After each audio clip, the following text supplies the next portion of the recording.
नमस्कार, मी लक्ष्मण दातखेळे। चर्चा सोशल मीडियाची या विशेष कार्यक्रमात आपणा सर्वांचं मनपूर्वक स्वागत।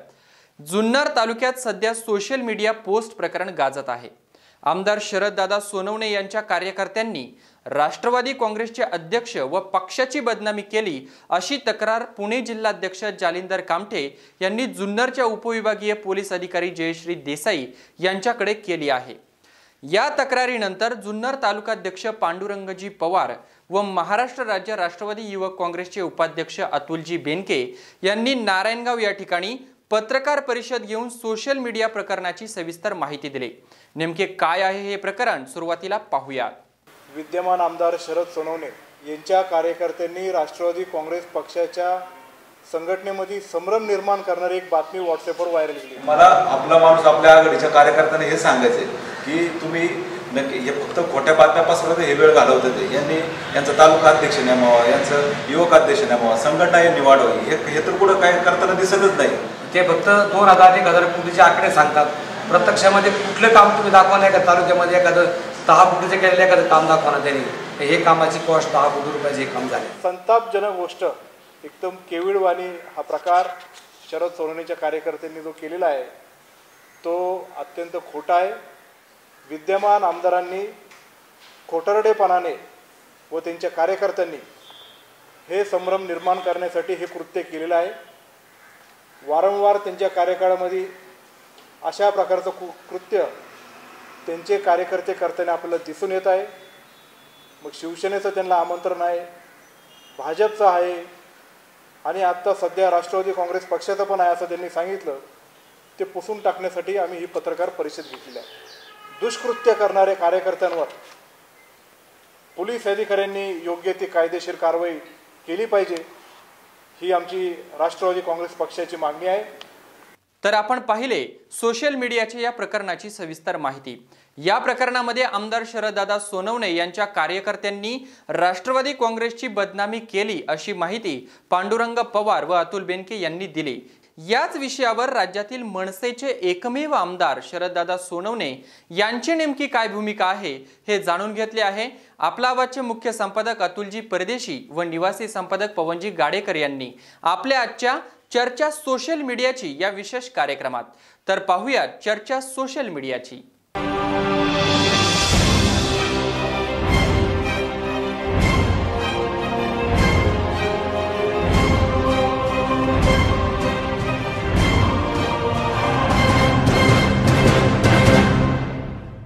नमस्कार, मी पवन गाडेकर, स्वागत आहे आपला आवाजमध्ये।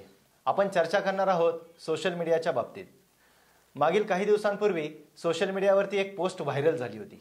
त्या संबंधात पुणे जिल्हा राष्ट्रवादी काँग्रेसच्या वतीने उपविभागीय अधिकाऱ्यांकडे एक तक्रार दाखल करण्यात आली होती। नेमका काय आहे प्रकार हा जाणून घेण्यासाठी आता आपल्यासोबत चर्चेमध्ये आहेत मनसेचे एकमेव आमदार शरददादा सोनवणे। त्याचबरोबर या चर्चेमध्ये माझ्याबरोबर सहभागी आहेत आपला आवाजचे मुख्य संपादक अतुल परदेशी। दादा, स्वागत आहे आपला आवाजमध्ये। काही दिवसांपूर्वी एक सोशल मीडियाच्या माध्यमातून एक पोस्ट व्हायरल झाली की आमदार शरद सोनवणे यांच्या कार्यकर्त्यांनी ती पोस्ट व्हायरल केली होती। राष्ट्रवादीचा त्या पोस्टवरती आक्षेप होता की चुकीची पोस्ट आपल्या कार्यकर्त्यांकडून व्हायरल केली। नेमकी काय तो प्रकार होता आणि याच्याबाबत काय सांगा?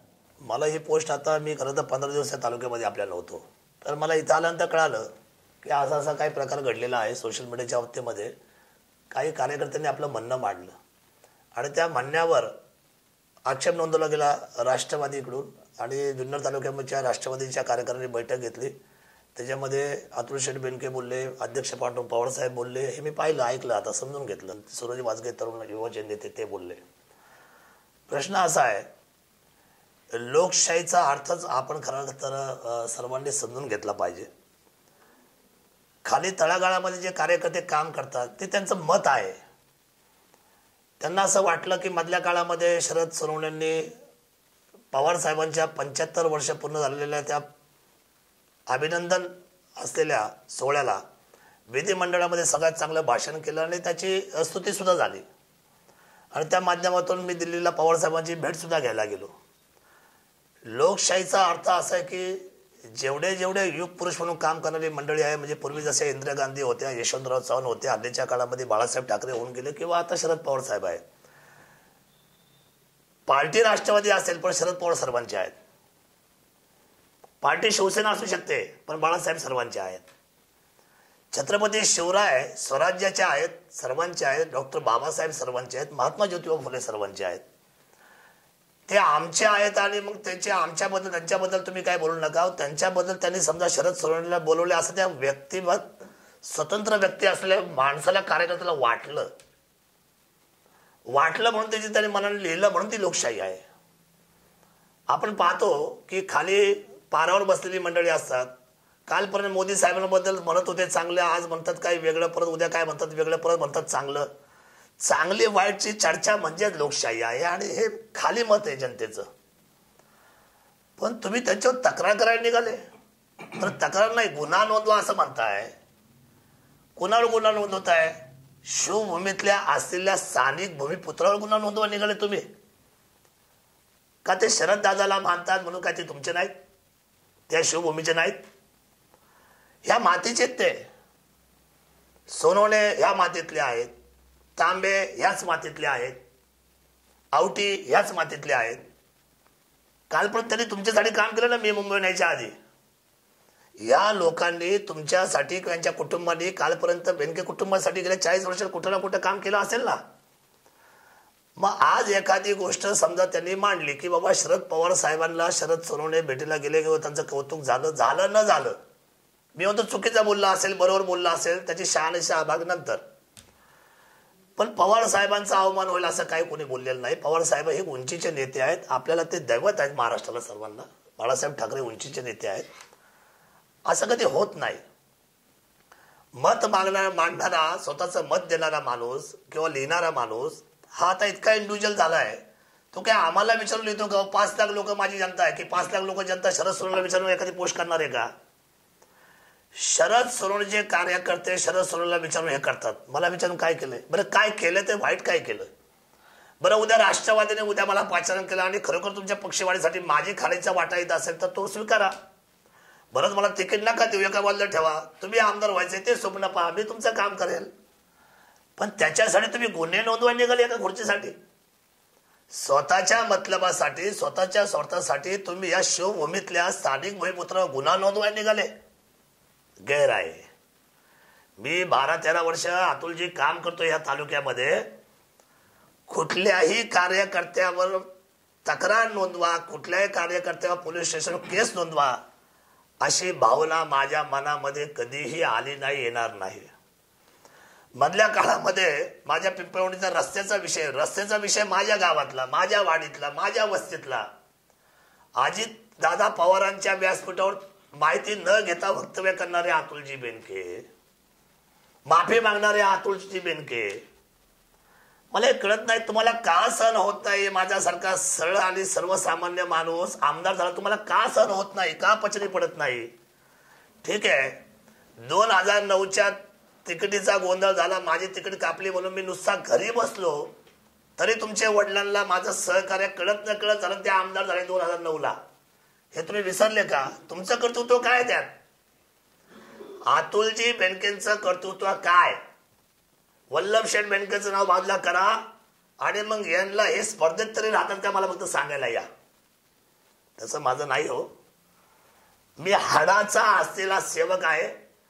आज कुणाच्या घराला आग लागली मला कळू द्या, कुणा शॉक सर्किट लागला कळू द्या, कुणाला मृत्यू झाला कळू द्या, कुणा सर्पदंश झाला कळू द्या, एखाद्याचा मुलाला शिकण्यासाठी पैसा नाही कळू द्या. शरद सोनवणे धावत जातो खुर्ची म्हणून नाही तर रक्तामध्ये धावतंय. ते समाजसेवेचा वेळ आहे. मी शिकवलंय तालुक्यामध्ये लोकांसाठी झटा. बळच पुण्याला उठून येतात तो हे का? तर वडिलांनी इतक्या वर्ष सत्ता गाजवली म्हणून मला त्या खुर्चीवर बसायचं असं गोड स्वप्न रोज ब्लँकेट मध्ये पाहतात. अशा पद्धतीने आमदारकी येत नाही. राष्ट्रवादी पार्टीला आमचं नेहमी सातत्याने त्यांच्या कार्यकालाच्या मध्ये शरद पवारांना वंदनीय नमस्कार आहे. पण तालुक्यामध्ये अतुल बेनकेंच्या बालिशपणाला सुद्धा तेवढ्याच पद्धतीची आमची सूचना आहे की नका तुम्ही गुन्ह्याच्या आणि तक्रारीच्या भानगडीत पडू. शेवटी ही जनता जागृत आहे आणि म्हणून कोण आमदार व्हायचं, कोणी आमदार नाही व्हायचं, पक्षाचं व्हायचं का बिगर पक्षाचं व्हायचं ही जनता ठरवणार आहे. या मातीची, या स्वराज्याची मालक जनता आहे. आणि म्हणून स्पर्धा तुम्ही आम्ही कामाची करू, कार्याची करू. त्यांनी कुठे काय आणले, त्यांना काय जमेल का? आधी म्हणतो ते मी मुंबईला आल्यानंतर यांना तालुका कळेल का? बरं कळाला. बरं हे पैसे कुठून आणतात? बरं आणलं मी माझ्या ताकदीचा, माझ्या कष्टाचा. कुणाला मागितला का? कुणाची देणेदारी ठेवली का? कुणाचं देयक आहे का? पण मोफत लग्न केली, गणपती मंडळ केली. आपण दादा बोलू, तुम्ही गेले 15 दिवस विदेशात होता.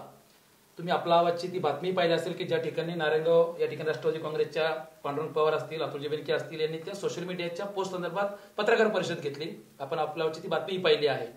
त्या पोस्टमध्ये दादा असं म्हटलं आहे की जुन्नर तालुक्यामध्ये शरद सोनवणे यांचं काम उजवं आहे आणि भविष्यात जुन्नर तालुक्यात राष्ट्रवादी काँग्रेसचा आमदार होणार नाही, यासाठी शरद सोनवणेंना राष्ट्रवादीमध्ये घ्या असं स्वतः पवार साहेब म्हटले, असं त्या पोस्टमध्ये कार्यकर्त्याने म्हटलं आहे.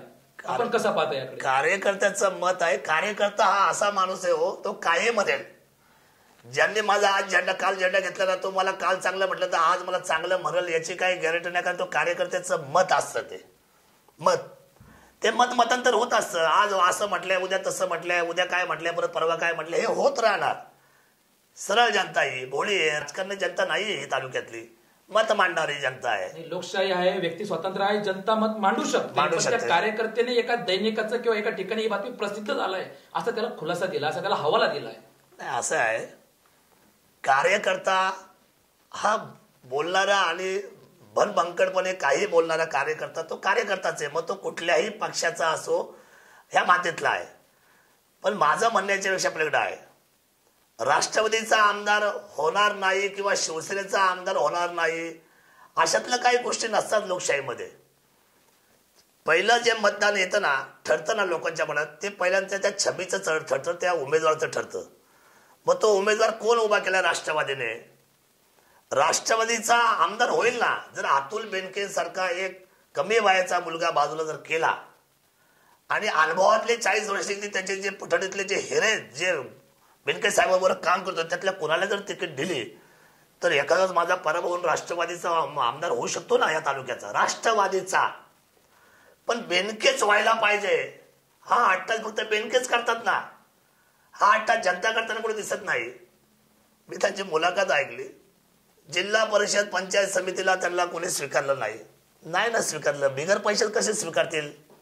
खर्च नाही ना केला. माझी जनता उभी राहिल्यानंतर त्याला जेवढे काही पद्धतीची जी निवडणूक रन करायला पाहिजे होती त्याच्यामध्ये आम्ही थोडं कमी पडलो नाही, अशातला भाग नाही.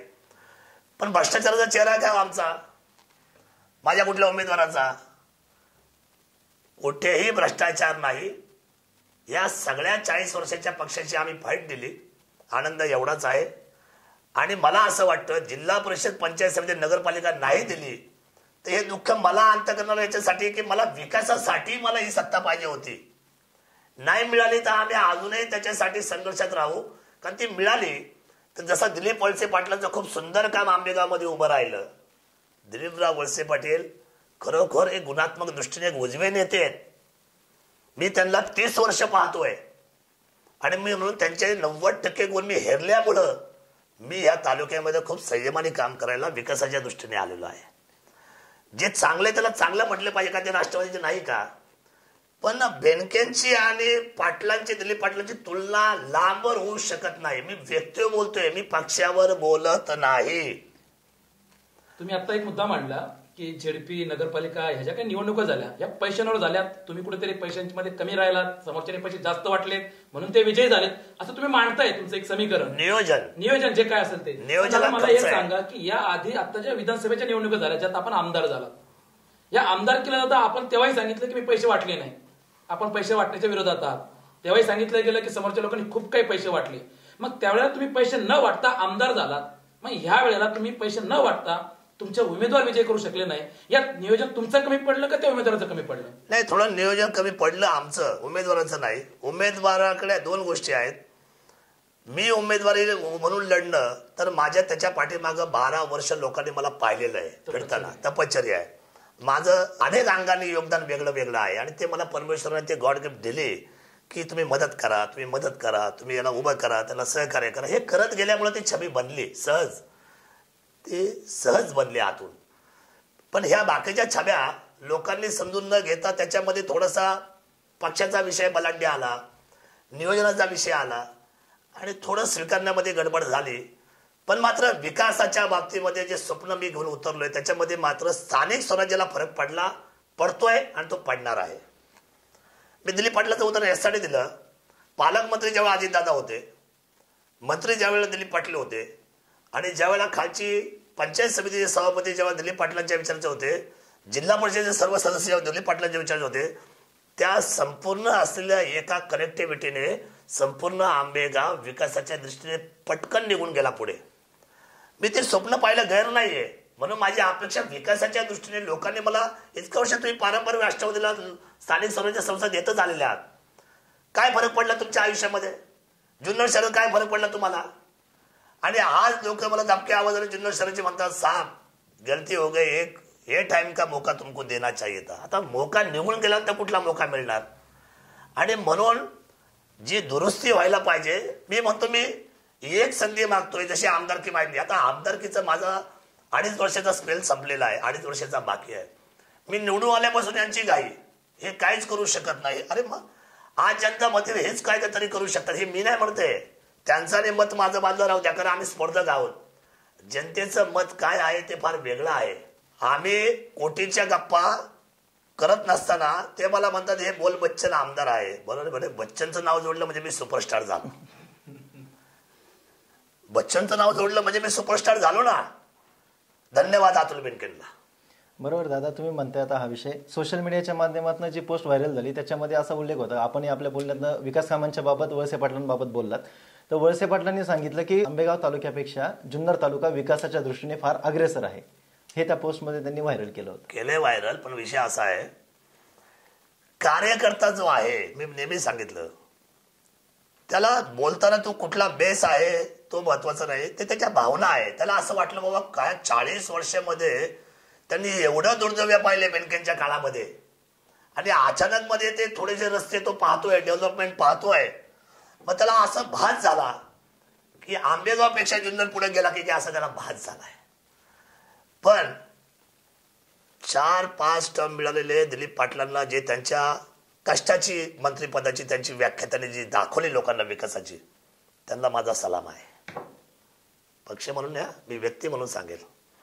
आणि खरोखर आंबेगाव जो पूर्वीच्या काळामध्ये खूप मागे राहिला होता पाण्याच्या बाबतीमध्ये, विकासाच्या बाबतीमध्ये, तो साहेबांनी पुढे नेला. जे केलंय त्याला केलंच म्हटलं पाहिजे. मला खूप त्यांच्याबद्दल आदर राहिलेला आहे, होता आणि राहणारच आहे. पण कधीच काय नव्हतं इकडं, या रस्त्यांची एवढी अतुलजी, पवनराव, तर मला आता कुठेतरी मग बेल्लाचा रस्ता झालाय, आता कुठे निमगावचा रस्ता झालाय, आता कुठे त्या पारगावचा रस्ता होतोय, आता मंगरुळचा रस्ता झालाय, आता सावरगावचा रस्ता झालाय, आता इकडे इंगुळचा रस्ता होतोय, आता या खोऱ्याचा रस्ता झालाय, आता इकडे कुमशेतचा रस्ता झालाय, आता तुमच्या त्या पुढे उमरतचा रस्ता झाला, हा ओतूरचे सगळे रस्ते झाले, डिंगोर झालं, इकडे आलं तर तुमचं खोऱ्यानंतर पुढे गेलं तर तुमचं दामनखेल झालं, वडद झालं, विठ्ठलवाडी झालं. मग आता कार्यकर्ते फिरायला त्याला असं वाटायला लागलं, हो आता जुन्नर मात्र आंबेगावच्या पुढे निघून गेला, असं त्याचा भास आहे. पण आंबेगावचं काम खूप मोठं आहे. दिलीप पाटलांचं कौतुक आहे. कार्यकर्त्यांना वाटणं साहजिक आहे, कारण 40 वर्षाचा बॅकलॉग भरत आहे.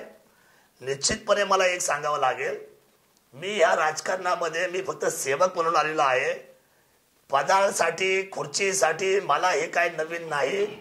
मी मुंबईच्या सुद्धा मार्केट कमिटीमध्ये खूप उत्तम काम केलं. मी झालं, संजय शेठ पानसरे झालं, शंकरराव पिंगळे झालं, आम्ही खूप चांगल्या पद्धतीने काम केलं. कुलस्वामी सारखी 1000 कोटीच्या उलाढालीच्या संस्थेचं मी चेअरमन म्हणून काम करतो, आणि आता ते चेअरमन पद आमदारकीमुळे झेपत नाही म्हणून शंकररावच्या ताब्यात दिल्यावर पद्धतीने मी दिलं. खुर्चीला चिटकून राहणारा मी माणूस नाही, कामाला न्याय देणारा माणूस आहे. परंतु हे जे बालिशपणाने जे काय कृत्य केलं अतुल रावांना खूप समजून घ्यावा लागणार आहे. हा तालुका वडिलांच्या वेळेचा तालुका वेगळा होता, वडिलांच्या वेळेची ती भूमिकाच वेगळी होती, लोकही वेगळी होती, ऐकून घ्यायची, समजून घ्यायची. आता तशी जनता नाही, खूप हुशार आहे, खूप जागृत आहेत. आणि मला असं म्हणायचं, राष्ट्रवादीचा, शिवसेनेचा योग्य चेहरा दिल्यानंतर आमदार होऊ शकतो ना. चेहऱ्यावर आहे ना मतदान 50%. तुम्हाला आमदार होऊन 2.5 वर्ष जवळपास झाले. होय. कार्यकर्त्याला वाटतंय जुन्नर तालुका बदलतोय, जुन्नर तालुक्याचा विकास होतोय. तुम्हाला काय वाटतंय, काय विकास केलाय तुम्ही? अनेक गावांची नावं घेतली, ज्या ठिकाणी रस्ते झाले असं तुम्ही म्हणताय, पण विरोधक मात्र तुमच्या या विकासाला बोलबच्चन म्हणताय. जे आमदार बोलले एवढे कोटी आले ते दिसतच नाही, 2.5 वर्ष होऊन गेले. काय मांडणी कराल, काय सांगाल? नाही, ही प्रतिक्रिया खरं तर जनतेची असली पाहिजे. एक आमदार म्हणून तुम्ही कसं पाहताय? मी आमदार म्हणून मी सांगेल की मग का भास होतोय कार्यकर्त्यांना की जुन्नर पुढे चाललाय, जुन्नर पुढे चाललाय. हे मी नाही ना म्हटलो. जुन्नर पुढे चाललाय, जुन्नर पुढे चाललाय, चालणारच आहे. त्याचं कारण असं आहे का माझं फार बारकाईने लक्ष आहे आणि जुन्नरला बदलण्यासाठी मी स्वतः त्या ठिकाणी फार प्रयत्नशील होतो आहे आणि राहणारच आहे. कारण माझं जुन्नरवर नित्यांत प्रेम आहे, आपले आहे आणि विकासाच्या कामाने ते राहिलाही पाहिजे. रस्ते बदलत नाही तर मग कालच्या 3 जुलैचा तुम्ही टेंडर करा, जाऊन बघा किती कोटीचं टेंडर काल पास आउट होऊन ऑनलाईनचं त्याची कामही वाटून गेलीत. पावसाळा संपलं तर सगळी कामं चालू होत आहेत. 2018च्या आतमध्ये म्हणजे 2018च्या डिसेंबरच्या आतमध्ये माझ्या माहितीप्रमाणे मी जर तुमचं हे जर रेकॉर्डिंग जर सर्व लोक ऐकत असेल आणि माझ्या विरोधकांना जर विकास कळत असेल तर 2018च्या शेवटपर्यंत जुन्नर तालुक्याचे स्टेट हायवे आणि MDR मेजर डिस्ट्रिक्ट रोड हे जे 40 वर्षात करू शकले नाही ते 3 वर्षामध्ये 2018च्या आतमध्ये संपूर्ण पूर्ण झालेले असेल. रस्त्यावर लोक आनंदाने आपलं समाधान व्यक्त करत असतील. दुसरा राहिला विषय एनयूटीचा. एनयूटीच्या माध्यमातून तुम्हाला मी सांगतो अतिप्रामाणिकपणे अष्टविनायकासाठी आम्ही त्यावेळेला यांच्या म्हणण्याप्रमाणे मी बोलबच्चन केली आणि त्या बोलबच्चनला देवेंद्र फडणवीस साहेबांनी मान्यता दिली. चंद्रकांत दादांनी त्याच्यावर पैसे टाकले आणि राज्य शासनाने आपल्याला त्या ठिकाणी 156 कोटी 68 किलोमीटरचा रस्ता मांजरवाडी, नारंगाव, कोल्हेमळा, परेटवाडी, धनगरवाडी, परेटवाडी, ओझर, हिवरे बुद्रुक, हिवरे खुर्द, त्यानंतर पुढे गेल्यानंतर टिकरवाडी मार्गे, धोलवड मार्गे स्ट्रेट गेल्यानंतर ओतूर मार्गे बनकर फाटा, बनकर फाट्यावरून मडचा आपली गणेश खिंडवरून पिंपळगाव सिद्धनाथ नंतर आल्यानंतर लेण्याद्री, पुन्हा एकदा कुमशेत, पुढे गेल्यानंतर आपण आल्यानंतर तेजेवाडी आणि ओझर अशा प्रकारचा 68 किलोमीटरचा रस्ता सुद्धा आपल्याला 2018 पर्यंत शासनाने पूर्ण केलेला दिसेल. त्याच्यामध्ये खूप मोठी बोलबच्चन मी अतुल बेनकेंच्या भाषेमध्ये केलेली आहे. ती मला जनतेसाठी करावी लागली आणि सुपरस्टार रस्ता 15 वर्षात एकही खड्डा पडणार इतका सुपर रस्ता ते करतायत. आणि मग मला सांगा, रस्ते हे मूलभूत गरजा आहेत. होय, ज्या मूलभूत गरजा आपण तालुक्या आणण्यापासून तर नाण्यापर्यंत काय रस्ते होतील, झाले आणि होणार आहेत हे आपण मांडले. आपण आमदार व्हायच्या आधी जुन्नर तालुक्यातील बेरोजगारांना रोजगार मिळवून देऊ. आपण लेनेंद्री ते शिवनेरी तो रोपवेचा प्रश्न मार्गी लावू. 3.5 वर्षामध्ये जुन्नर तालुक्यामध्ये असणारं येडगावचं यशवंतराव स्मारक हे गार्डन अजूनही दुर्लक्षित आहे. अनेक प्रश्न दादा 3.5 वर्षामध्ये जे अजूनही प्रलंबित आहेत हे प्रश्न कधी मार्गी लागतील, आपण काय सांगाल? थोडंसं मला असं वाटतं ताटामध्ये 6 प्रकार वाढल्यानंतर एक प्रकार संयमाने खाल्लं तर ते जेवण शांततेत होतं आणि मग माणसाला जेवणाचा आनंद मिळतो. तसंच परिस्थिती आहे. मी तालुक्यात आल्यानंतर सैरभर असलेला विकास कामापासून दुर्लक्ष असलेला तालुका ज्या हातामध्ये घेतला त्याला पद्धत लावली ना. मी आलो तेव्हा नुकताच कुंभमेळा चालू झाला. त्या कुंभमेळ्याला आधीच्या पालकमंत्र्यांनी आणि दिलीप वळसे पाटलांनी त्या कुंभमेळ्यासाठी 10 कोटी रुपये मंजूर केले होते आणि मी माझ्या भाषणात सुद्धा सांगितलं गिरीश बापट साहेबांसमोर, साहेब आपण उद्घाटन फक्त करायला आलेलो आहे, याची सगळं नियोजन कुंभमेळ्याचं याच्या अगोदरच्या सरकारने केलेलं होतं. आता त्या दिवशी पांडुरंग पवार साहेब सिनियर माणूस आहे, खरं मला त्यांच्याबद्दल काय म्हणायचं नाही, पण मला असं वाटतं की अतुल बेनकेंच्या शेजारी बसल्यामुळं त्यांचं थोडीशी गडबड झाली. ते असे म्हटले की आमदार शरद सोनवणे बोलले की कुंभमेळ्याला आम्ही 100 कोटी रुपये मी आणेल. कसे येतील? कुंभमेळाची बाबतीतली फाईल माझ्या आधीच ओपन होऊन क्लोज झाली होती. काही वेगळ्या काही चुकून एखादी गोष्ट राहिली असेल तर तो सुचवायचा फक्त अधिकार आम्हाला होता. मी असं कधीही म्हटलेलं नाही आणि माझं चॅलेंज आहे पवारांना की मी 100 कोटी कुंभमेळ्याला आणतो असं एक तुम्ही कात्रण मला दाखवा. पण ज्यांनी आणलं त्यांचं मी कौतुक केलं. राहिला विषय, मुख्यमंत्र्यांना मी 2000 कोटीचा प्रस्ताव इथं मांडला. मला महत्वाकांक्षा बघायची सवय. मी आल्यानंतर म्हटलो नाही मला सरपंच व्हायचंय, मला पंचायत समिती व्हायचंय, मला जिल्हा परिषद व्हायचंय. मी म्हटलं मला आमदार व्हायचंय. का महत्वाकांक्षा उंच ठेवणं आवड काय? 2000 मध्ये केलं की 2000 कोटी आले का? पण आता आलेले पैसे जे तालुक्यामध्ये 257 कोटी रुपये आलेले आहेत आणि मी शिवनेर विकासच्या बाबतीमध्ये म्हटलं होतं की 100 कोटी त्यांचं कल्लच झालेले पवार साहेब त्यांनी ते दुरुस्त करून घ्यावे आपल्या माध्यमातून. 257 कोटी दादा म्हणताय हे राज्य सरकारचे आलेले आहेत की याच्यामध्ये काही केंद्र सरकारचे पैसे आहेत? याच्यामध्ये राज्य आणि केंद्र म्हणजे या सरकारचा पैसा आलेला आहे. मग जर केंद्र सरकारच्या 257 कोटीमध्ये जर पैसा आलेला आहे तर त्याच्यामध्ये शिवाजी आढळराव पाटील जे खासदार आहे शिरूर लोकसभा मतदारसंघाचे त्यांचाही वाटा राहिला आहे. असं आहे, मी नॅशनल हायवेचं बोललेलं नाही. 257 कोटी तुम्ही आता मांडताय. त्याच्यामध्ये तुम्हाला मी सांगतो CRF जो फंड आहे त्याची मागणी आमदारांनी करायची असते गडकरी साहेबांना तालुक्याच्या वतीने. मी नॅशनल हायवेचा जो विषय आहे ना तो विषय मी काउंट केला नाही, तो 1000 कोटीचे प्रोजेक्ट हे दोन्ही. नॅशनल क्रमांक 222 आणि नॅशनल 50 पुन्हा नाशिक आणि नगर कल्याण हा विषय मांडत नाही मी त्या 257 कोटीमध्ये. अष्टविनायक मांडताय तुम्ही. अष्टविनायक 257 मधून अष्टविनायक सोडून मी जे आता तुमच्या समोर जे प्रामुख्याने मांडतोय त्याच्यामध्ये DPDCचा पैसा, त्याच्यामध्ये 03, त्याच्यामध्ये 04, त्याच्यामध्ये बजेट, त्याच्यामध्ये नाबार्ड आणि त्याच्यामध्ये तुमचा अल्पसंख्याक असेल, तुमचं दलित इतर असेल, बाकीच्या अशा बऱ्याच गोष्टी आदिवासी ट्रायबल असेल, या सगळ्यांचं मी तुम्हाला गणित मांडलेलं आहे. आणि माझ्याकडं ते रेकॉर्डवर आहे, मी नाही, तो शासनाचा कागद आहे. शासन लिहून पाठवते की तुम्हाला काय काय मंजूर करून पाठवले. आम्ही फक्त मागणी करून पाठपुरावा करतो. शासन आमच्या पत्रामध्ये पाठवलंय. त्या पैशांपेक्षा त्या विकासापेक्षा माझा मुद्दा भरकटला. माझा मुद्दा राहिला आहे की जुन्नर तालुक्यात बेरोजगार आहेत, रोजगार मिळत नाही. यशवंतराव स्मारक तसंच आहे आणि रोपवेचा प्रश्न काय सांगाल? असं आहे, पर्यटन म्हटलं की याच्यामध्ये हे सर्व आलं. आदरणीय राज्याचे पर्यटन मंत्री की राज्याला स्वातंत्र्यानंतर पहिल्यांदा पर्यटन मंत्री हे स्वतंत्र मंत्री दिले, कॅबिनेट खातं मिळालं. तर जयकुमार रावळ साहेबांनी घोषणा केली की महाराष्ट्राचा तालुका म्हणून, जिल्हा म्हणून सिंधुदुर्ग घोषित करतोय आणि तालुका म्हणून जुन्नर घोषित करतोय. त्याची बैठक आता लागेल या पावसाळी अधिवेशनामध्ये आणि आम्हाला त्या सगळ्या गोष्टी खाली सुद्धा पर्यटन विभागाला कळवल्या, कलेक्टरला कळवल्या आणि वैयक्तिक मला त्यांचं पत्र आलं. आता ह्या जेवढ्या काही महत्त्वाचे देवस्थान आहेत, गडकिल्ले आहेत किंवा लेण्या आहेत किंवा आपले व्याघ्र प्रकल्प आहेत, हे सगळं त्याच्यामध्ये घाट आहेत, दाऱ्या घाट, नाण्या घाट, माळशेज घाट, हे सगळ्यांचं क्लब करून, मग यशवंतराव तुम्ही म्हणता स्मारक तसं, शिवनेर असेल विकास, या सर्वांना क्लब करून, मग रोपवेचा विषय असेल, बोटिंगचा विषय असेल, हे सगळं क्लब करून त्याचे टप्पे पाडले जातील. पर्यटन घोषित झाला त्याचा फक्त अधिकृतपणे त्या बाबतीतली घोषणा मुख्यमंत्री स्वतः ह्या विश्वभूमीमध्ये येऊन करतील ना. मागच्या वेळेला आचारसंहिता होती, आले नाही. आपले शिवनेर भूषण पुरस्कार पण द्यायचे राहिले अजून. त्यामुळे एवढी घाई विरोधकांना काय, कशाला काळजी करता तुम्ही? आपण काय दिवे लावले 40 वर्षात?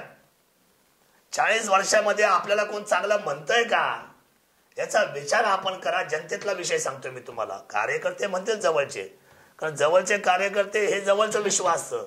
लांबचं विश्व पाहायला तुम्हाला जनतेत उतरावं लागतं, गोरगरिबांच्या घरामध्ये जावं लागतं, त्यांच्या बांधावर बसावं लागतं. निश्चितपणे तुम्हाला मी सांगतो 2000 कोटीपेक्षाही मोठा प्रोजेक्ट मी तयार करतोय पर्यटनचा. कारण मला माझी व्याप्ती कळालेली, या तालुक्याला आपण नैसर्गिक संपत्ती मिळाल्यामुळे आपण त्याला कुठं घेऊन जाऊ शकतो. आणि म्हणून या बाबतीतल्या एकदा पर्यटन आल्यानंतर खूप काही गोष्टी आहेत. इथं बग्या गाडी चालू करायची आहे, बेरोजगाराचा प्रश्न मार्गी लावायचा आहे. इथं टुरिस्ट गाईड नेमायचे आहेत. कमीत कमी 100-200 पोरं हे गाईड होतील इथे. त्यांनी म्हटले की आम्हाला हे सांगायचे 1000 रुपये द्या, पर डे 1000 रुपये देऊन सगळं लोक त्यांना घेऊन फिरतील. रोजगाराच्या विश्वास, बेरोजगारच्या विश्वास मी लक्ष केंद्रित करून आहे. मी ते पाणी वळती भरण्याच्या प्रयत्नामध्ये आहे आणायला. तिथे आपल्याला टेबल लँड आहे, ते GMRTच्या हद्दीच्या बाहेर आहे. तिथे आपल्याकडे आता विद्युत केंद्र होतंय.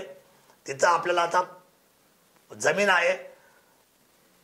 आपल्याला कुठलीही इंडस्ट्री वर करायची असेल तर तिथं कमीत कमी आपल्याला जमीन, पाणी आणि विद्युत म्हणजे वीज पाहिजे. तिथं पाण्याला आपल्याला आपण पोचू शकत नाही. पाण्याचा पैसा नाही, कारण सिंचन घोटाळ्यामध्ये कुठला पक्ष आहे मला माहित नाही, पण सिंचन घोटाळ्याच्या गडबडीच्या चौकशीमध्ये अजून सिंचनाचा पैसा अतुलची उभा राहू शकत नाही. म्हणून मला त्या स्कीमला अजून यश येत नाही. तर मला असं वाटतं की एक छोटीशी इंडस्ट्री चांगली, पण तिथं कमीत कमी एक 10,000 मुलांना नोकरी मिळेल अशा पद्धतीची इंडस्ट्री वरती पठाराच्या वरुंडी शिंदेवाडीच्या टेबल लँडवर करायला आपल्याला काही हरकत नाही. फक्त पाण्यासाठी आणि पाण्याला पैसा सिंचनाच्या घोटाळ्यामुळं उपलब्ध होत नाही. म्हणून मी अनेक वेळेला जाऊन उद्योगमंत्र्यांना भेटलो. MIDCच्या बाबतीमध्ये मी अनेक वेळेला मुख्यमंत्र्यांशी बोललो. त्याचे माझ्याकडे लेखी सुद्धा पालकमंत्र्यांपासूनचे सगळे दाखले आज माझ्याकडे रेडी आहेत की मी सतत किती पाठपुरावा करतो. यश मिळणार. आमदारकी माझ्या हातामध्ये जर यांनी जनतेने यांनी म्हणजे होणे विरोधकांनी नाही. विरोधक मला कधीच समजून घेऊ शकत नाही. त्यांना विकासाचे काय घेणं नाही. त्यांना खुर्ची पाहिजे. जसं एखाद्या माणसाला पाणी नसेल तो तडफडतो तशी यांना खुर्ची नाही त्यांची तडफड चालू आहे. यांचा विषयच वेगळा आहे. मला यांच्यावर खूप काय बोलायचं नाही. मी इथून मागे कधी टीका केली नाही.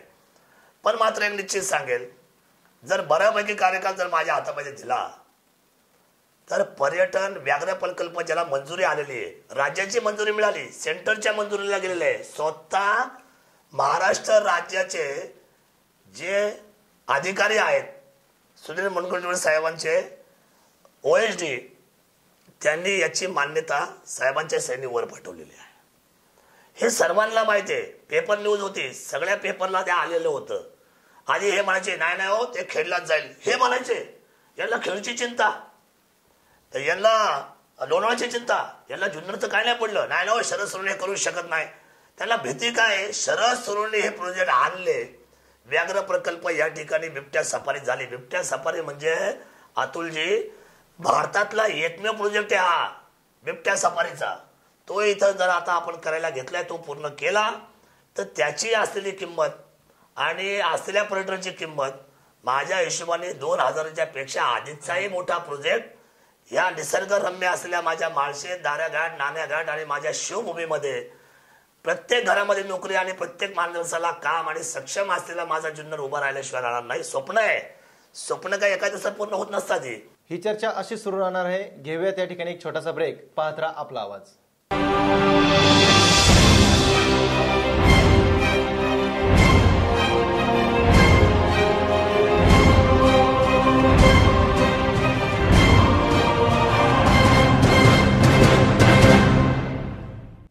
आवाज अन्यायाविरोधातल्या संघर्षाचा आवाज सामान्य जनतेचा न बदलता न घाबरता निर्भीडपणे सत्याची बाजू मांडणार आपलं चॅनल आपला आवाज.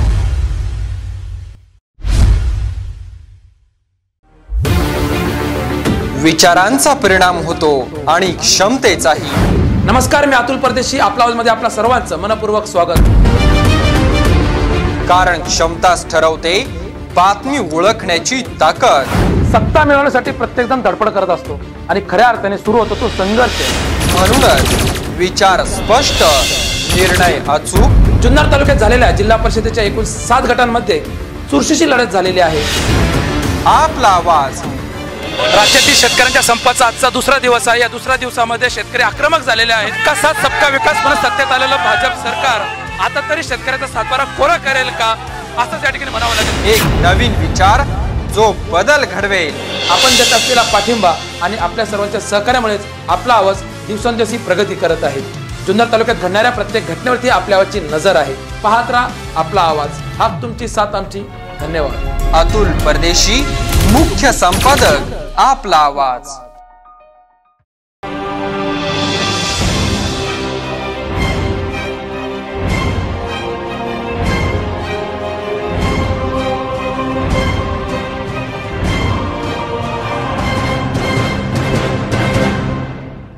ब्रेक नंतर पुन्हा स्वागत आहे आपलं आपला आवाजमध्ये. पुढचा प्रश्न दादा तुम्हाला असा आहे माझा की दारा घाटाच्या सर्वेक्षणासाठी आपण म्हणताय 1-1.5 कोटी रुपये मंजूर झालेले आहेत. तर मग याचं नेमकं कुठे ही गाडी अडलेली आहे? सर्वेक्षण होतंय नाही होतंय, काय याच्या मागे नेमकी भूमिका आहे? खूप चांगला प्रश्न आपण विचारला, कारण तो आपल्या माध्यमातून लोकांना कळेल.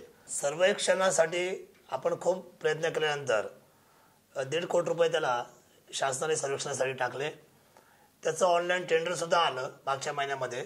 परंतु त्या अवघड कामासाठी सर्वेक्षणाच्या एकही त्या ठिकाणी अप्लाय कोणी केलं नाही.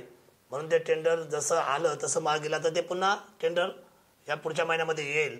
आणि मला खात्री आहे मी काही लोकांना आता फोनद्वारे आमंत्रित करणार आहे. त्यांची बैठक घेऊन त्यांना त्या बाबतीतली ज्यांना माहिती आहे, कारण ते कसं आहे की भूसंकलनाचा भाग आहे किंवा दऱ्या डोंगर आहे किंवा उद्या तो टनलचा विषय आहे, तर या सगळ्यांच्या बाबतीतला एक्सपर्ट्स माणूस कोण आहे त्यांनी टेंडर भरणं उचित राहील. आणि म्हणून त्याच्या बाबतीत मी थोडासा आग्रही राहणार आहे. 1.5 कोटी रुपयाची एकदा टेंडर प्रोसिजर झाली, परंतु त्याला काही कोणाचा आपल्या आला नाही, कोणी भरलं गेलं नाही. पुढच्या महिन्यामध्ये जेव्हा येईल निश्चित भरलं जाईल. परंतु यश याच्यामध्ये आहे की किमान सर्वेसाठी इतक्या वर्षानंतर 1.5 कोटी रुपये या शासनाने त्याच्यासाठी अधोरेखित केले, ते टाकले, मंजूर केले. आणि निश्चितपणे दारगाड फुटला तर मुंबई आपल्याला 60 किलोमीटरनी आपल्याला जवळ येईल. नक्कीच. आता आपण नुकताच फॉरेन दौरा केलाय. हा फॉरेन दौरा आपण अभ्यासासाठी याच्यातनं काय अनुभवलं, जुन्नर तालुक्यासाठी याचा काय उपयोग होऊ शकतो, काय सांगाल? नाही, मी खरं तर ही युरोप जी टूर केली त्या युरोपमध्ये मी 5-6 देश पाहिले. निश्चितपणे आपल्या भारताला खूप तयारी करावी लागेल. आपण खूप वर्ष त्यांच्यापासून मागे आहोत, वंचित आहोत. मी त्यांच्या सर्व लोकांची एक गोष्ट पाहिली की त्या लोकांना जसं घराबद्दल प्रेम आहे ना तसं देशाबद्दल खूप प्रेम आहे. ते केवळ स्वतःचं घर किंवा अंगण साफ करत नाही तर तो संपूर्ण बाहेरचा 5 किलोमीटरचा परिसर सुद्धा ते स्वतः त्या ठिकाणी कष्टाने उभा करतात. आपल्याला ती अजून परिस्थिती, ती मानसिकता दिसत नाही. आणि आपण नेहमी लोकसंख्येचं कारण देतो. लोकसंख्येचं कारण आहेच, पॉप्युलेशनमध्ये भारत पुढे आहेच. पहिल्या किंवा कधी दुसऱ्या नंबर, आज दुसऱ्या नंबर आहे जगाच्या पातळीवर आहे. परंतु तो पॉप्युलेशनचा हा पार्ट मान्य करून ज्या डेव्हलपमेंटसाठी आपण पैसा खर्च करतो मग त्याची क्वालिटी, त्याची स्ट्रेंथ ती 100 वर्ष 150 वर्ष का टिकत नाही. तुम्ही 2000 कोटी रुपये खर्च करताय असं त्या एखाद्या युनिटला दाखवले, मग ते 100 वर्ष किंवा 150 वर्ष का टिकत नाही. ते 5 वर्षामध्ये पडायला कसं काय लागतं, हा साधा प्रश्न लोकशाहीमध्ये उभा राहतो ना. आणि म्हणून ती काळजी आपल्याला घेतली जात नाही, तो डिसिप्लिन नाही किंवा तो बारकाईने आपण देशाच्या बाबतीतली आपली ती सिद्धता आपण त्या ठिकाणी मान्य करायला अजून तयार नाही. आणि म्हणून जर क्वालिटीचा जर विचार आपण लक्षात केला तर मला असं वाटतं, मी आज फ्रान्समधल्या किंवा रोममधल्या त्या सिटीमधल्या सर्व बिल्डिंग चेक केल्या आणि मी त्याच्यावर सर्टिफिकेट वाचलं, त्याच्यावर लिहिलं होतं की ह्या इमारतीला आज ह्या तारखेला 2000 वर्ष पूर्ण होत आहेत. 2000 वर्ष पवनजी. मी ते शहर इतके आश्चर्यचकित पाहत होतो. 2,000 वर्ष बिल्डिंग टिकायची किमया जर ती माणसं करू शकतात किंवा त्यांचे काम करणारी माणसं जीव ओतून त्यांचं शहर घडवू शकतात, ते शहर ते टिकवू शकतात, मग आपल्याकडे हा विचार यायला किती दिवस लागेल हा पण मोठा चिंतेचा विषय आहे. आणि म्हणून माझ्यासारखा माणूस फॉरेन टूर करून जेवढा आनंदी होतो, युरोप पाहून जेवढा आनंद होतो, तर डोळे बंद केल्यानंतर माझ्या डोळ्यासमोर माझा भारत आहे तेवढ्याच जोरामध्ये पुढे येतो. भारताच्या बाबतीतलं स्वप्न भारतातल्या तरुणांनी पूर्ण केलं पाहिजे. निर्व्यसनीपणाने डॉक्टर अब्दुल कलाम साहेब म्हटले की भारतामध्ये 3री क्रांती होईल. एक क्रांती छत्रपती शिवरायांनी केली, दुसरी क्रांती माझ्या क्रांतीवीरांनी केली, मंगल पांडेंनी सुरुवात केली, अनेक लोक फासावर गेली आणि ब्रिटिशांना घालवलं का तर आपलं स्वातंत्र्य मिळावं म्हणून. आता 3री क्रांतीचं जे वेध लागलेले आहेत ते अब्दुल कलामांच्या भाषेमध्ये सांगायचं म्हटलं की त्याच्या नजरेतला जो भारत आहे तो निश्चितपणे या तरुणांच्या खांद्यावर आहे. आणि मला वाटतं की निर्व्यसनीपणाने या तरुणांनी एकजुटीच्या जोरावर अवेअरनेस आणून, जागरूकता आणून, चांगलं वाईट शोधून उद्याच्या मी जी फॉरेनची टूर केली, मी जी 5 युरोपची टूर केली, त्या संपूर्ण असलेल्या त्यांच्या आपल्या स्पर्धात्मक अंतरामध्ये ते अंतर कमी करून भारताला पुढे नेण्यासाठी आपण सज्ज व्हायला पाहिजे असं मला या टूरच्या माध्यमातून वाटतं. एक शेवटचा प्रश्न घेतो की आपण चर्चा गल्लीपासून ते दिल्लीपर्यंत, दिल्लीपासून ते विदेशापर्यंत केली. ज्या चर्चेसाठी आपण या ठिकाणी एकत्र आलोय ती चर्चा आहे सोशल मीडियाला व्हायरल झालेल्या पोस्टची. त्या संदर्भामध्ये ज्यांच्यावरती तक्रार दाखल केली आहे त्यामध्ये नंदूदादा तांबे आहेत, जे आपले चांगले खंदे समर्थक आहेत. आपण ह्या प्रकरणाकडे कसं पाहताय की या कार्यकर्त्यांना आपण हुल्लडबाजी केली म्हणून सोडून द्याल किंवा समोरच्याने सोडून द्यावं की आपण त्यांना समज देणार आहात, कसं आपण याकडे पाहता?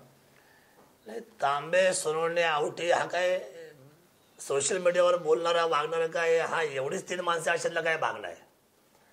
तालुक्यातली समस्त अवघी तरुणाई सोशल मीडियावर आपलं मत व्यक्त करत असते. त्यांना पायबंद मी कधी घालेल तर त्यांनी चुकून शरद पवार साहेब जर अपशब्द काय बोलले तर मात्र त्यांना मी सुद्धा माफ करणार नाही. पण मत व्यक्त केलंय. त्यांना असं वाटलं की बाबा आंबेगावपेक्षा जुन्नर पुढे चाललंय न चाललंय मला माहित नाही, पण ते 40 वर्षाचं यांनी केलेल्या कामकाजाला मात्र ते कंटाळल्यामुळं त्यांना असं स्वप्न पडलं आणि म्हणून मत व्यक्त केलं. आता राग येणं साहजिक आहे. आता अतुल बेनकेला राग यायला पाहिजे कारण का आता खुर्ची नसल्यामुळे राग येणं साहजिक आहे. पण त्याच्यासाठी बाबा सकाळी लवकर उठावं लागतं. जसा पवार साहेबांनी राज ठाकरेला सल्ला दिला एक वेळेला, बाबा अलाराम लावायला लवकर उठाले म्हणजे तुला पक्ष वाढवता येईल, तसं माझं अतुलला एक सांगणं आहे, या तालुक्याच्या भूमिपुत्रावर गुन्हे दाखल करू नका कृपया. ठीक आहे, भीती वाटते माझ्यापेक्षा जास्त कष्ट कर, माझ्यापेक्षा जास्त लोकांना मेहनतीने त्या ठिकाणी मदत कर. आता ते काल मीना नदीच्या स्वच्छता अभियान निघालं, आपापल्या परीने प्रत्येकाने मदत केली. काहींनी नुसतं शब्द दिला, माझ्या मनात झालं काही ना, मी नाही पाहिलं कोणी काय दिलं, पाहिलं तर बाकीच्या इतरांच्या आकडे फार त्यांच्या पद्धतीने त्यांनी छोटे छोटे दिले होते. मी मागचा पुढचा विचार न करता 3 लाख रुपये रोख देऊन टाकले. माझा प्रश्न आहे, तुला शरद सोनवणेला मागं करायचे, तू 5 लाख दे. मी 13 मुलांना दत्तक घेऊन त्यांची शाळेची फी भरतोय, गेले 5-7 वर्ष झाले. ते आता शेवटच्या वर्षाला आता इंजिनियर होतील. मी नाव नाही घोषित करत, त्यांचं नाव घोषित करणं म्हणजे त्यांना कमीपणा देण्यासारखं आहे, नाही करणार. पण मदत करतोय ना 13 लोकांना, मी दत्तक घेतल्यासारखं आहे, नाव नाही घोषित करत. तू 40 लोकांना दत्तक घे ना बाबा, अडवलं कोणी. परंतु एखादा जर चुकला तर मला फोन कर. आमदार तुमच्या कार्यकर्त्याला म्हणावं की आमच्या राष्ट्रवादीमधल्या लोकांबद्दल काय ढवळाढवळे, आमचा पक्ष राहिला मागं पुढं, किंवा आमच्या बाबतीमध्ये वाटतंय तुम्हाला एखाद्या बाबतीत चुकीचं, तर मला एक फोन कर. तू चांगले संबंध आहे तुमचे आमचे, आणि राजकारणामध्ये काही शत्रुत्व नसतं, मित्रत्व असतं. पवार साहेबांचं बाळासाहेब ठाकरेंचं आयुष्यभरची मैत्री जगजाहीर आहे. विलासराव देशमुखांची आणि गोपीनाथ मुंडेची आयुष्यभरची मैत्री जगजाहीर आहे. तुझी माझी मैत्री होऊ शकते, आहेच आहे, होतेच आहे, राहणार आहे. नाहीतर 2009ला साहेबांना आमदार करण्यामध्ये तुझा शून्य वाटा आहे. शरद सोनवणे घरी बसला, तिकीट कापल्यामुळं, म्हणून ते निवडून आले. 5 वर्ष मिळाले ना तुम्हाला, अजून सर प्लस मिळाले. माझे उलट आभार व्यक्त कर, माझ्या जनतेचे आभार व्यक्त करा. आणि ह्या वेळेला केवळ राष्ट्रवादीला डावलं नाही, अतुल शेठ बेनकेला डावलल्यामुळं ते शिवसेनेपेक्षाही मागे गेले. 40 वर्ष सत्तेत राहिलेली पार्टी. म्हणजे तू चुकला कुठे, तुम्ही कुठं चुकताय याचा अभ्यास करा. आणि बाबा कर्तृत्व मी करतोय ना करतोय, पण तू जेव्हा मला म्हणतो ना शरद सोनवणे बोल बच्चन, मी म्हणतो व बोल बच्चन, पण जनता म्हणते असं म्हणतात काय अतुल बेनके, बरं ठीक आहे, मग आम्ही त्याला बोल बच्चनपणा उद्याच्या आमदारकीला दाखवू. ज्याला तुम्ही म्हणताय की बाबा उद्याच्या आमदारकीला तुम्ही त्यांना दाखवणार आहात, तसं तुम्ही आता बोलताय दादा, पण तुम्ही हे आत्मपरीक्षण केलंय का की जे आता झेडपी झाली, नगरपालिका झाली, त्याच्यामध्ये त्यांचं म्हणणं आहे की तुम्हाला 18,000 मतं मिळाली आणि त्यांना 74,000 मतं मिळाली. म्हणजे तुम्हाला तालुक्याच्या जनतेने स्थानिक स्वराज्य संस्थांमध्ये नाकारलंय. याकडे तुम्ही 2.5-3 वर्षामध्ये कसं पाहताय? पुढची व्यवस्था काय असेल? काय बघा, मी ज्यावेळेला 2006ला तालुक्यामध्ये आलो त्यावेळेला आळेपाड्याच्या चौकात मला अर्धा कप चहा द्यायला पण कोण मला पार्टनर मिळाला नाही. पण मी असं ठरवून आलो की मला आमदार व्हायचं. पण त्यावेळेला तर डोळ्यासमोर एकही व्यक्ती अर्धा कप चहाला घ्यायला तयार नव्हती, कारण का मैत्रीच कुणाची नव्हती, ओळखच कुणाची नव्हती. पण त्यावेळेला 2009च्या पण उंचीवरचा आमदारकीचा चेहरा म्हणून मला स्वीकारलं होतं लोकांनी. तिकडे कापली गेली, राजकारण झाला भाग वेगळा. आणि त्याचाच पुढं उत्तर असं आलं की माझी कुठली संघटना नाही, माझी कुठली पार्टी नाही, जनता हीच माझी संघटना, जनता हीच माझी पार्टी. 2-2 मताने 12 लोकांमध्येच माझा विजय केला ना लोकांनी. स्थानिक स्वराज्य संस्थांची उत्तरं त्यांना द्यायची उद्या. हा म्हणतात त्यांची 5 वर्ष स्थानिक स्वराज्य संस्थांची, नगरपालिकेची आणि तुमच्या जिल्हा परिषद संपणार आहे. द्या ना उत्तर पुढं. एखादं असं होईल पुढच्या वेळेची आमदारकी तर माझ्याकडे येऊन जनतेच्या माध्यमातून एखादं सगळे जिल्हा परिषद पंचायत समिती माझ्या ताब्यामध्ये येतील. असं आहे की अपयश यायला पाहिजे ना आयुष्यामध्ये. अपयश येणं याच्यासाठी हवं आहे की त्याच्यामध्ये दोघांनाही उत्तरं मिळतात, समान पद्धतीची जनतेला पण मिळतात की आपण कुठं मतदान केलंय, आणि लढून गेलेल्या उमेदवारांना आणि तिथल्या पक्षाच्या कार्यकर्त्यांना आणि तिथल्या नेत्याला कळतं की आपण कुठे आहोत. स्थानिक स्वराज्य संस्थेला माझा पराभव झाला तर त्याचं दुःख मला माझा पराभव झाला म्हणून नाहीये, पण स्थानिक स्वराज्य संस्थेचा विकासासाठी आपण मागं राहणार आपला तालुका. कारण आजही जी ओरड आहे ना ती आतल्या रस्त्यांची, जिल्हा परिषद आणि पंचायत समितीच्या वरच्या रस्त्यांची परिस्थिती मी बदलून टाकते. म्हणजे माझा शब्द आहे आपल्या समोर, वेशीपासून तर या शिवाजी महाराजांच्या पुतळ्यापर्यंत एवढ्याच रस्त्याला सिमेंट काँक्रीटला केवळ 9 कोटी रुपये आणले. डिवायडर आणि बाजूच्या फुटपाथ आणि आतमधल्या गटरीसाठी आणि सिमेंट काँक्रीट 9 कोटी रुपये. एवढा मोठा विजय माझ्या कामकाजामध्ये. मला आनंद वाटला, मला खूप आनंद वाटला की दर्शनीय शिवभूमीला येणाऱ्या राज्यातल्या परदेशातल्या माणसाला जो दर्शनीय रस्ता आहे, जो महत्वाचा रस्ता आहे, त्याला मी सिमेंट काँक्रीटचा बहारदार रस्ता करतोय 9 कोटीचा. हे यश आहे. आणि दुसरी गोष्ट काय तर ह्या छत्रपती शिवरायांच्या असलेल्या पुतळ्याच्या पाठीमागं जे त्या ठिकाणी आपण मोठ्या पद्धतीचं शिवसृष्टीच्या समोर एक चांगल्या पद्धतीचं वॉकिंग ट्रॅक घेतलेला आहे. तो वॉकिंग ट्रॅक आहे 2.25 कोटीचा. पण माझ्या स्वप्नातला वॉकिंग ट्रॅक करण्यासाठी मला अजूनही त्याला 70-75 लाख रुपये कमी पडतात. मी ते आणणार आहे कुठून ना कुठून. मी दावा करतो मी उद्या राहील न राहील, माझं आयुष्य किती मला माहित नाही, माझ्या आयुष्यानंतर सुद्धा पिढ्यानपिढ्या लोक म्हणतील की भारतातला सगळ्यात चांगला वॉकिंग ट्रॅक जर बघायचा असेल तर शिवनेरीच्या पायथ्याशीत चला. माझं स्वप्न आहे. माझं बोलबच्चन आहे, अतुलला सांगायचंय माझं बोलबच्चन, पण माझं स्वप्न आहे. ते स्वप्न मला पूर्ण करायचं आहे. ज्या शिवरायांनी एवढं मोठं स्वराज्याचं स्वप्न दिल्लीच्या तख्तापर्यंत नेलं, माणसाचा स्वाभिमान जागा केला, मला सुद्धा हे इतकं सुंदर वॉकिंग ट्रॅक बनवायचंय. खूप वेगळ्या डिझाईन केल्या त्याच्यावर. त्याच्यासाठी मी स्पेशल डिझायनर नेमला मुंबईचा, आणि त्याने इतकं सुपर वर्कआउट त्याच्यावर केलेलं आहे की सुंदर डिझाईन बनवलेली आहे. ज्या वेळेला ते पूर्ण तयार करू आपण, या वर्ष 1.5 वर्ष वर्षभरात पूर्ण करून टाकेल मी त्याला. कमी पैसे पडले तर बाहेरच्या लोकांकडून मी मदत मागेल, म्हणजे लोकसहभाग मागेल. पण आखीव रेखीव वॉकिंग ट्रॅक कशाला म्हणतात की जो आपण कलकत्त्यात पाहतो, जो आपण समजा नवी मुंबईमध्ये पाहतो, जो आपण समजा जुहू चौपाटीला पाहतो, जो आपण समजा मलबार हिलला पाहतो, त्याच्या तोडीपेक्षाही वरच्या तोडीचा चांगला. काय हरकत आहे मला चांगलं स्वप्न पाहायला माझ्या जनतेसाठी? का करू नये मी? तुम्ही बोलबच्चन म्हणा, मला काम करायचंय, मला संधी दिली जनतेची. मी तो वॉकिंग ट्रॅक आतापर्यंत कुणाला बिबट्या सफारी व्हावं इथून मागे 40 वर्षात वाटलं नाही. मला वाटलं दाऱ्या घाटाला 1.5 कोटीचं सर्वेक्षण आणलं, मला वाटलं पर्यटनाचं मी 2000 कोटी म्हटले, पण 2000च्या कोटीच्या पुढे मी जाईल मला वाटलंय. यशवंतराव त्यातला एक भाग आहे, ते यशवंतराव त्याच्यामध्ये कव्हर होईल. कारण यशवंतरावचा हेड जो ओपन केलाय तो आघाडी सरकारने, युती सरकारने नाही. त्यामुळे युती सरकार जे करतंय ते त्याच्या विचारांनी करतंय. आघाडी सरकारचे प्रोजेक्ट त्याच्यामध्ये इनबिल्ड करायची ही जबाबदारी माझी आहे. यशवंतराव साहेबांच्या वतीमध्ये नित्यांत आदर आपल्या सर्वांना, महाराष्ट्राच्या 13 कोटी जनतेला असलाच पाहिजे. त्याचं कारण असं आहे की यशवंतराव चव्हाण महाराष्ट्र राज्याच्या निर्मितीचे पहिले मुख्यमंत्री. 1 मे 1960 जो सुवर्ण कलश महाराष्ट्र राज्याचा आणला तो किल्ले शिवनेरीवर आणण्यात आला. म्हणून यशवंतरावांचं सुद्धा स्मारक, यशवंतरावांच्या असलेलं तिथलं जे काही समजा भूमिका जी त्यांच्या मनामध्ये होती ती सुद्धा घेऊन मी निश्चितपणे या पर्यटनच्या असलेल्या हजारो कोटीच्या प्रोजेक्टमध्ये त्या यशवंतरावांचं सुद्धा त्या ठिकाणी इन्व्हेंट करणार आहे. त्यामुळे टीका करण्यापेक्षा पुण्यावरून लवकर उठा, माझ्यावर स्पर्धा करा. मी रोज 7-8 दशक्रिया करतो, मदतही करतो 10-12 कुटुंबाला, लोकांना भेटतो, प्रेमाने बोलतो. मला भेटायला मध्यस्थी लागत नाही. मला कुठल्याही लोकांकडून मला टक्केवारी घ्यावीशी वाटली नाही. त्यामुळं मला असं वाटतं जी स्पर्धा मी आणली नवीन जोमाची, नवीन दमाची, त्याला मला स्पर्धेच्या युगामध्ये तुम्ही मैदानातून माझ्यावर लढाई करा. कार्यकर्ते हे आज माझे, तुम्ही चांगले बघा उद्या तुमचे होतील. कारण मी तालुक्यात आलो त्यावेळेला एकही कार्यकर्ता माझा नव्हता. अर्धे कार्यकर्ते शिवसेनेचे माझ्याकडे आले, अर्धे कार्यकर्ते राष्ट्रवादीचे माझ्याकडे आले, दोघांचे 50-50% आले आणि मी आमदार झालो. किती सोपं तुम्हाला आता समजून सांगू, याच्यापेक्षा वेगळं काही. त्यामुळं या तालुक्यापेक्षा कोणी मोठा नाही, या लोकशाहीपेक्षा कोणी मोठा नाही. कृपया करून कुठल्याही या शिवभूमीतल्या कोणत्याही माणसावर गुन्हा दाखल करा असं कृपया म्हणू नका. समजून घ्या.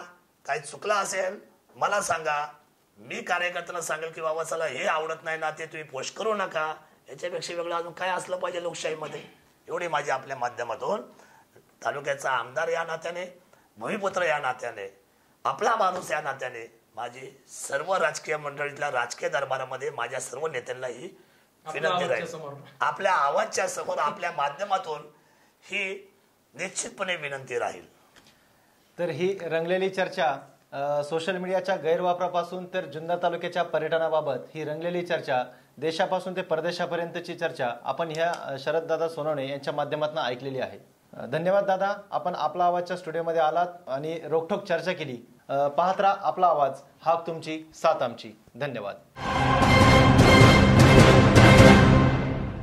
तर आपण पाहिलं चर्चा सोशल मीडियाची हा विशेष कार्यक्रम आपला आवाजने याच व्यासपीठावर बोल बिंदास होऊ दे चर्चा यासारख्या अनेक कार्यक्रमांतून जुन्नर तालुक्यातील लोकप्रतिनिधींना जनतेच्या विविध प्रश्नांसाठी बोलतं केलंय आणि याही पुढे जनतेच्या विविध प्रश्नांसाठी आपला आवाज नेहमी तत्पर असेल, कारण आपला आवाजची नाळ ही सर्वसामान्य जनतेशी जोडलेली आहे। म्हणूनच आपला आवाजचं स्लोगन आहे, हाक तुमची साथ आमची। आज आपण इथेच थांबूयात। पाहत रहा आपला आवाज, हाक तुमची साथ आमची। धन्यवाद।